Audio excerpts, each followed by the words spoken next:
So today we're going to talk about parable of bad tenants. So obviously Matthew, Mark, Luke, Thomas. You've got four different views, four different accounts of what was said. Now, there's several views that you can look at this as.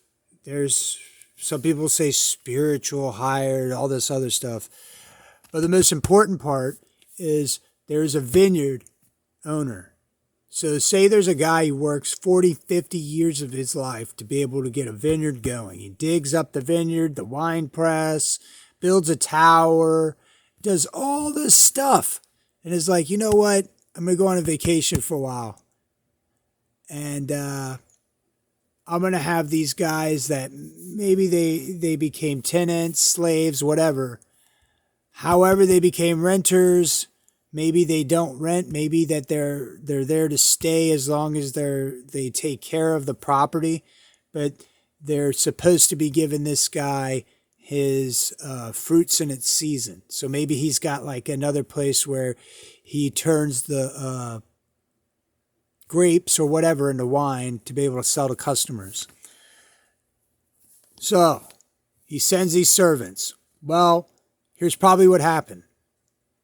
They partied. They started making their own alcohol and from the wine presses instead of giving him the juice to be able to process. They're like, you know what? We're going to drink this stuff ourselves. You know, oh, wow, this grape drink tastes delicious.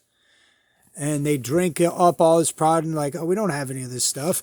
And so they come to collect and they're like, dude, we're broke. We're in debt. We weren't fruitful. And they beat them. They kill the servants. Some of them, they just say they try to collect, and they didn't get the owner's fruit. So like poor management skills. If you take a look at it from the vineyard owner's point of view, he trusted his business to scumbags. It'd be like letting MS-13 into your business to run your business. MS-13's not going to give a crap about you. They're going to be like, dude, we can just kill this guy, and then we've got this whole operation for ourselves. So obviously, what the vineyard owners should have realized is to not let MS-13 into his business. So he would send his servants there like, dude, what's going on with the rent? Well, MS-13's already spent the rent money that they collect from these properties on drugs and alcohol. And then they think to themselves, you know what? They beat this guy up, say, dude, you're not getting anything. We own this place now. Well, now the vineyard owner's like, man, this is not right. I'm going to send my son out here to MS-13 and see what's going on. Well, so he sends his kid out to MS-13, and the MS-13's like, dude, this is this guy's kid. If we just killed this kid off and we kill the owner off, then we actually get this whole operation. Well, that's kind of like what happened with the Pharisees. So, I mean, it's obviously MS-13's just like the fucking Pharisees. And they moff it off the kid. They moff it off this guy. Just like the people that are Satan worshipers, just like Hanuman worshipers. They'll kill off people. It's surrounded with death stories. So we got the retribution.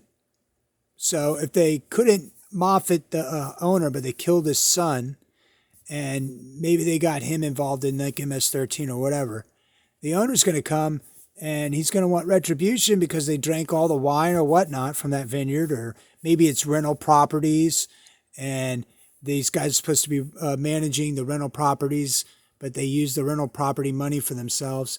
The retribution comes, and the owner obviously goes to war with the MS-13, and maybe he has like connections to the military, and the military just comes in and wipes out the MS-13, and pop, gun wars, gang wars. Maybe there's drone strikes, boom, boom, boom, enemy combatants destroyed. Anyways, you can look at this as the MS-13 are like the Pharisee renters knowing the heir, and they wish to kill him so they could take his inheritance. So if you view it as like believers of Yeshua that have property, then it's all these wicked people that are wanting to take stuff from them. So this is like the parable of the bad tenants. And obviously, if the tenants are supposed to make sure that the owner's taken care of. So the biggest lesson here and what you should take away from all this stuff is that as a owner or renter, you have to make sure your tenants are not tatted up scum or just raw individuals. So you got to be really careful about the tenants.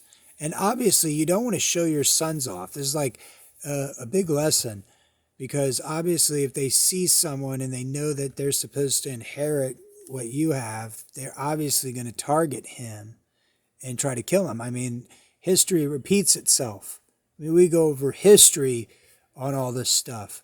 Like there's been kings in the past that had land, and they let their viziers manage, and then the viziers plot against them to moffin them off.